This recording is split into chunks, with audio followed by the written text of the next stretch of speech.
बिस्मिल्लाहिर्रहमानिर्रहीम। मेरा नाम चौधरी अंसर अब्बास एडवोकेट है। मैं 2007 से शुबा वकालत से वाबस्ता हूँ as an advocate district courts and advocate high court Lahore. आज इस चैनल के तवसत से मैं आपके साथ एक चीज़ बड़ी कॉमन सी है जो आम लोगों को नहीं पता इसके बारे में। लीगल नोटिस आप किस तरह सेंड करना है, आपने किस वजह से सेंड करना है और इसकी क्या अहमियत और इसके क्या मतलब बेनिफिट्स हैं। इसमें हम ये करते हैं कि लीगल नोटिस अगर किसी को कोई ग्रीवियंस है किसी पर्सन से, किसी कंपनी से, किसी इंस्टीट्यूशन से, तो वो जिस बंदे को ग्रीवियंस होती है वो अपना लीगल नोटिस अपनी रेमेडी अवेल करने के लिए उस बंदे को सेंड कर सकते हैं जिससे उसको ग्रीवियंस दरकार है। इसमें उस लीगल नोटिस में शॉर्ट सा आप अपना जो रेमेडी अवेल करना चाहते हैं, जिस पर्सन से आपको कोई परेशानी या कोई मामलात आपके सेटल नहीं हो पा रहे, आप उस बंदे को वो लीगल नोटिस सेंड करते हैं, उस अदारे को, उस कंपनी को। उसमें आप उसका ब्रीफ सा नोट देते हैं कि जी मैं ये ग्रीवियंस है मुझे आपसे, आपके अदारे से। उसके बाद आप उसको शॉर्ट सा टाइम देते हैं विद इन 2 वीक्स। अगर तो वो आपके मामला सेटल हो जाते हैं विद इन 2 वीक्स, वो कर देता है अदारा, इंस्टीट्यूशन, कंपनी या पर्सन जिससे सेंडर को ग्रीवियंसेस हैं, देन वेल एंड गुड। अगर वो नहीं करता, वो इस लिमिटेड टाइम जो आप उसको प्रोवाइड करते हैं 2 वीक्स का या 14 डेज़ का, देन आप उसके ख़िलाफ़ फिर कोर्ट में जा सकते हैं। आप अपनी कार्रवाई जो है सिविल, क्रिमिनल जो भी है वो आप इनिशिएट कर सकते हैं। इसमें लीगल नोटिस देने का पर्पज़ ये होता है कि बिफ़ोर लिटिगेशन, कोर्ट में जाने से पहले बाज़ दफ़ा मामलात लीगल नोटिस पे भी रिज़ॉल्व हो जाते हैं कि उस बंदे को जिसको आप सेंड कर रहे हो, जिससे आपको कोई ग्रीवियंस है, आपने कोई रेमेडी अवेल करनी है, आप उस बंदे को रियलाइज़ हो जाता है कि यार मैं अगर कोर्ट्स में जाऊंगा तो मेरा टाइम,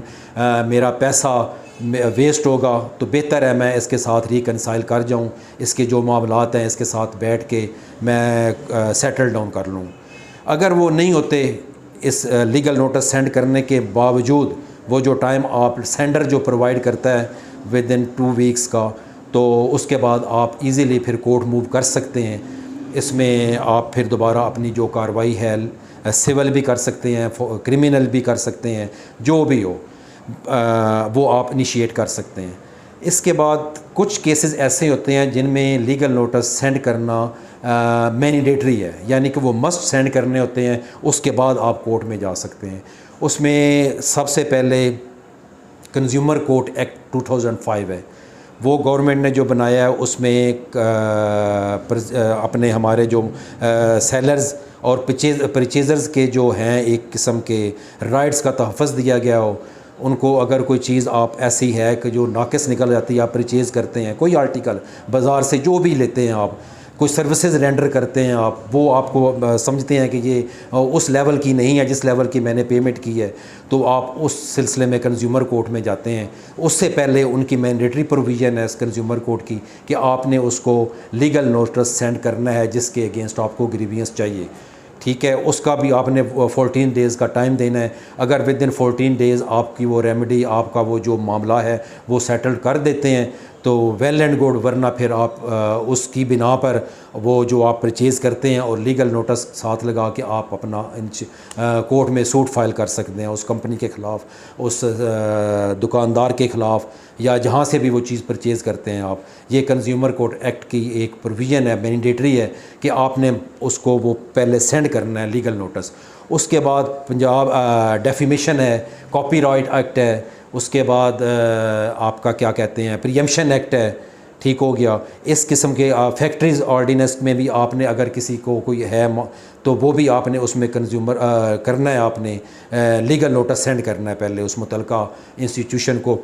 मुतलका अदारे को। उसके बाद आप, अगर वो नहीं होता विद इन टाइम रिज़ॉल्व आपका matter, then you will be go to the court और अपना मैटर कोर्ट में ले जा सकते हैं।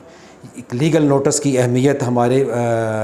मतलब मुल्क में बहुत ज़्यादा है। लोग इसको इतना अवेल नहीं कर पाते, वो डायरेक्ट आते हैं, कोर्ट चले जाते हैं, केस फाइल कर देते हैं डायरेक्टली।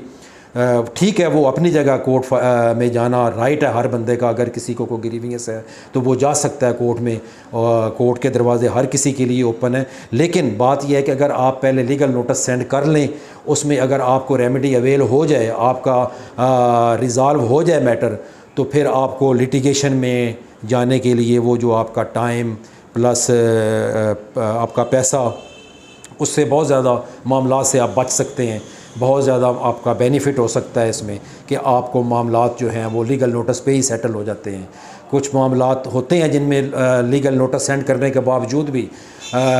जो रिसीवर है जिसको आप सेंड कर रहे हो वो नहीं मानता किसी चीज़ को, तो फिर वो अल्टीमेटली आपको कोर्ट जाना पड़ता है। बाज़ मामलात में बाज़ दफ़ा हो जाता है ऐसा कि लीगल नोटिस पे भी मैटर रिज़ॉल्व होते देखे हैं।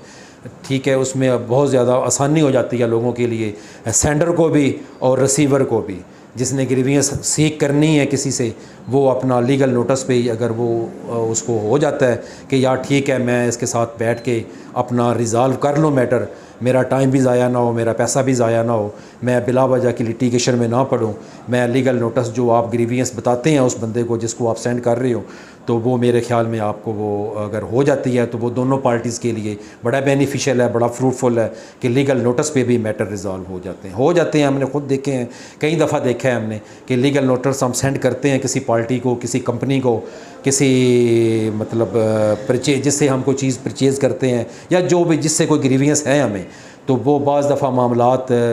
हो जाते हैं सॉर्ट आउट, लीगल नोटिस पे ही सॉर्ट आउट हो जाते हैं। वो डायलॉग पे आ जाते हैं पार्टीज़ कि ठीक है जी, हम लीगल नोटिस आपने सेंड किया, हम बैठ के डायलॉग कर लेते हैं और अपने मैटर जो है वो बैठ के रिजॉल्व कर लेते हैं। इस तरह फिर कोर्ट्स पे एक एक्स्ट्रा बर्डन जो है वो भी नहीं पड़ता और लोगों का टाइम, पैसा, ये सारी चीज़ें बच जाती हैं इसमें।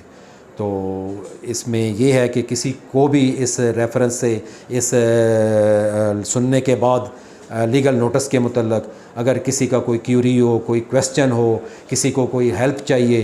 किसी को कोई मशवरा चाहिए, तो मैं जनाब इस रेफरेंस से हाज़िर हूँ। इस चैनल, यूट्यूब चैनल के रेफरेंस से मैं आपको 24 आवर आप मुझसे कांटेक्ट कर सकते हैं। इंशाल्लाह आपको लीगल असिस्टेंस रिगार्डिंग किसी भी मैटर, लीगल कोई भी असिस्टेंस हो आपकी, किसी भी किस्म का मैटर हो आपका, सिविल, क्रिमिनल, कंज्यूमर के मुतल्लिक, आपने कोई किसी को लीगल नोटिस सेंड करना हो, आपने कोई लिटिगेशन में जाना हो, किसी से आपको कोई ग्रीवियंस सीख करनी है, वो नहीं आपकी बात मान रहा, तो लीगल नोटिस के ज़रिए भी हो सकती है। ये एक प्री कोर्ट रिकन्सिलिएशन कह लें, प्री कोर्ट एफर्ट्स कह लें कि कोर्ट में जाने से पहले अगर वो लीगल नोटिस पे ही आपका मैटर सॉल्व हो जाए तो ठीक है, वरना उसके बाद कोर्ट का ऑप्शन तो आपके पास मौजूद होता है एट एनी टाइम, किसी भी वक्त आप अदालत में जा सकते हैं। लेकिन ये अगर लीगल नोटिस सेंड कर लें, आप सेंडर का टाइम भी बच गया और रिसीव जिसने करना है, जिसके अगेंस्ट कोई ग्रीवियंस सीख करनी है, उसका टाइम, अगर वो समझता है कि मैंने ये काम करना है तो बेहतर है मैं इसी लीगल नोटिस को अबे करते हुए उनके साथ डायलॉग कर लूँ, बैठ जाऊँ, बैठ के उनके मैटर जो हैं रिकन्सिलिएट कर लें, तो दोनों पार्टीज़ का टाइम बच जाता है, उनको ग्रीवियंस हल हो गई और उनका मैटर, उनको भी कोर्ट में ना घसीटने का टाइम मिलेगा, ना आने का, और दोनों मैटर जो हैं, दोनों लोगों के मैटर सॉल्व हो जाएंगे। इस तरह ये लीगल नोटिस की बहुत ज़्यादा अहमियत है, ये बहुत ज़्यादा बेनिफिशियल है, लोगों का टाइम भी बचता है अगर लोग इसको समझ लें कि ये जिसने सेंड किया है उसकी ग्रीवियंस है और जो रिसीव कर रहा है वो समझे कि मेरे से कोई प्रॉब्लम क्रिएट हुई है या मेरे से कोई गलती हुई है, तो वो इन मैटर अगर बैठ के सॉल्व कर लें तो दोनों में मतलब बहुत ज़्यादा इसका फ़ायदा है सब के लिए। कानूनी पॉइंट है, ये कानूनी चीज़ है, इसमें कोई इलीगैलिटी नहीं है, इसमें जो भी होगा विद इन लॉ होगा, लॉफुल एक्ट है ये, इसमें बहुत ज़्यादा मामला सॉल्व होते देखे हैं और करवाए भी हैं सॉल्व। That's all.